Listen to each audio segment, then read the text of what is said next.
Now, veterans of Britain's nuclear testing programme will receive a medal to honour their service. This is 70 years after the first test was carried out. 40,000 British personnel took part. Around 2,000 are believed to be still alive. Our reporter Liz Cooper went to see the first medals roll off the production line. 70 years on from Britain's first nuclear test, and these are the medals which will be awarded to veterans. Watching production in Birmingham, 89-year-old John Robinson. As a young pilot, he flew aircraft taking test samples. Having flown through the clouds, then the aircraft were badly contaminated, obviously, and so were we to a lesser extent, because you just can't keep all the types of radiation out of the cabin, and although the air conditioning was specially modified to get as much matter out of it, we still were. Radiation had collected on us. The UK tested its first atomic bomb in 1952 in the Pacific. Around 40,000 British personnel took part in testing of atomic and hydrogen bombs throughout the 50s and 60s. Many veterans and their families say exposure led to serious health conditions. The Ministry of Defence has said 4 large studies have found no valid evidence to link participation in these tests to ill health. More than 1,000 British veterans and civilians are believed to be alive today. Their medals are being made by Worcestershire Medal Service at their workshops in Birmingham's Jewellery Quarter. The design is symbolic. The reverse has the atom and an olive branch. The ribbon represents the white of the blast, yellow and red from the fireball, the black of the fallout, and the blue represents the Pacific Ocean, the skies of Australia, where the tests were carried out. The Veterans Minister visited the factory to see production underway. It's taken years of campaigning for the government to agree to recognise the nuclear test veterans with a medal. There's a lot of people who campaigned on this over many years, and I'm delighted this is all, why you're in politics, to actually do stuff for people who need you to do it for them, and that's what we did with this medal campaign. These medals will be on display on Remembrance Sunday, when test veterans will march along Whitehall. This award, a recognition for their service. Liz Cooper reporting there. Well, we're joined now by nuclear test veteran John Morris. John, good morning to you. Good morning. Good morning. And Steve Pearce, whose father also served and has helped campaign for their recognition as well. Steve, good morning to you as well. Good morning. John, you were exposed to these tests. What was your experience and when did it happen? I was a national serviceman and I was ordered to go to Christmas Island. I think the reason I was ordered to go to Christmas Island, I was a young man, 18 years old, single, as fit as a butcher's dog, as they would say, and I would suggest that the number of people, I was the contingent of about 3,000 originally. I would say most of those 3,000 were similar to my age. And as the story will unfold, I consider we were used as human guinea pigs because of our fitness, and they could monitor our health. And if anything went wrong, we had no dependents that were dependent upon us. You were exposed to 4, weren't you? 4 events? I was there for 4. 3 of them were dropped several hundred miles away, but you were aware of the explosions because the sea levels rose. I mean, we were on a tiny atoll. And, for example, our football pitch used to get flooded when a bomb had gone off. We never thought about it. I mean, I was 18, 19. No, I hadn't a clue. I didn't know I was going to Christmas Island for atomic weapons. Can I ask you, John, there'll be people, some people will be familiar with the story before and the campaign, others won't. Just explain for people, what was the point in time when you realised something had happened that shouldn't have happened? What happened that made you aware?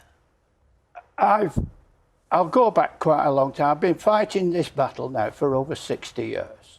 And I think it started, I had a young son, Stephen, who I will cover later, who unfortunately died. I then started making inquiries in relation to some of my colleagues who were on the island with me. And I'd found out that some of those that got married, their wives had had miscarriages, or there were problems of various sorts. Never, I was 26 then, it never really registered. I mean, when you're a young man, 18 to 20, you don't think. But gradually you're hearing stories and Yes. you start to think, what is there, there's something, a cause in there? That's right. And then I got involved in the court cases with Rosenblatt's, the solicitors of London. And it became plainly obvious as I started to speak to veterans that there was huge health problems in relation to so many people.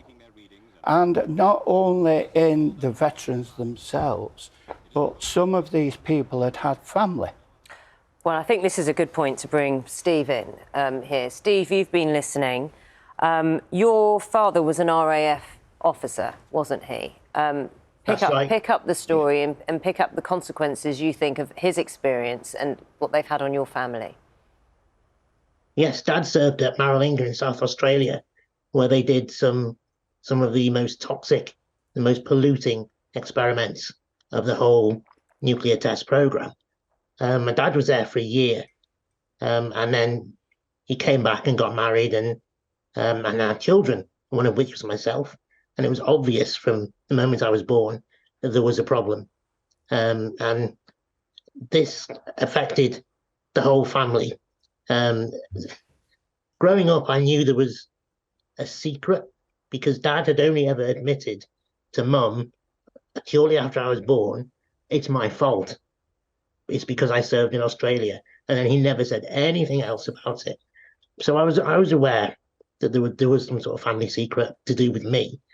And it was only later on that when I understood about radiation and I understood about atomic weapons, that actually that could be the reason, the way I is the reason I have quite a few disabilities. Steve, can you describe those? Can you describe? I mean, you've called it a problem, but now you've said disabilities. Can you describe the impact this has had on you in terms of your disabilities, and also what has been recognised or linked to your father's experiences? Well, I was born with several disabilities, and mostly physical. So this has impacted my life hugely. I mean, impacts me every day. One of my disabilities is short stature. So for me, the world isn't built right. Everything's too big. So I can't get myself a glass of water. I can't do the jobs I want. I can't buy a car easily. I have to have adapted cars. So every aspect of my life is different. And knowing that it's to do with the atomic weapons, it's obviously never been proven, but the statistical evidence speaks for itself. 10 times the descendants have a 10 times the birth rate defect that you would find in the general population. And that sort of figure can't be ignored.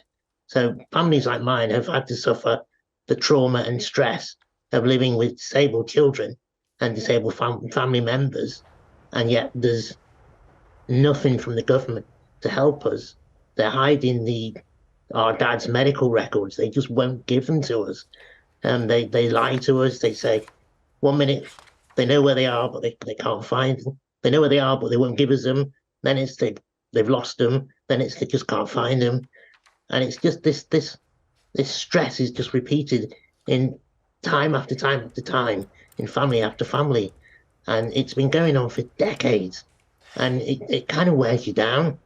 I mean, I'm still fighting to get my dad's records because we need the records to get some meaningful research done, because I've got a son. Rightly or wrongly, I chose to have a son, and I do worry that I played kinetic Russian roulette with his life. He's fine at the moment, but he's only 2 years old, and a lot of the problems come along in adolescence. So we need the research into descendants to see what's going to happen to my son in the future. Okay, Is Steve. the NHS going to be able to cope? Yeah, thank you for being so candid about what you're saying. And John, I saw you nodding along to what a lot of Steve was saying there. Jumped out at me, in amongst some of the detail of what he was saying, that sense that Steve said his dad felt he was to blame, that he carried that blame with him, when he's obviously and clearly blameless, because you, in the same way, did not know. No, we'd no idea of what we were going to. We were never informed. You were ordered to go. For example, I was sat 20 miles from the centre of an atomic bomb. I was ordered to sit down with my back to the bomb with a pair of trousers on and a shirt, and I hadn't got the remotest idea of what I was going to see, and suddenly the bomb went off.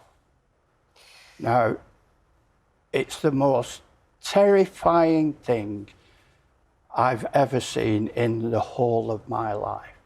And I'm disturbed that I've been part of this experiment, that I have helped create a monster that my children are going to have to deal with. And the problems that causes with one's mind and head is immeasurable.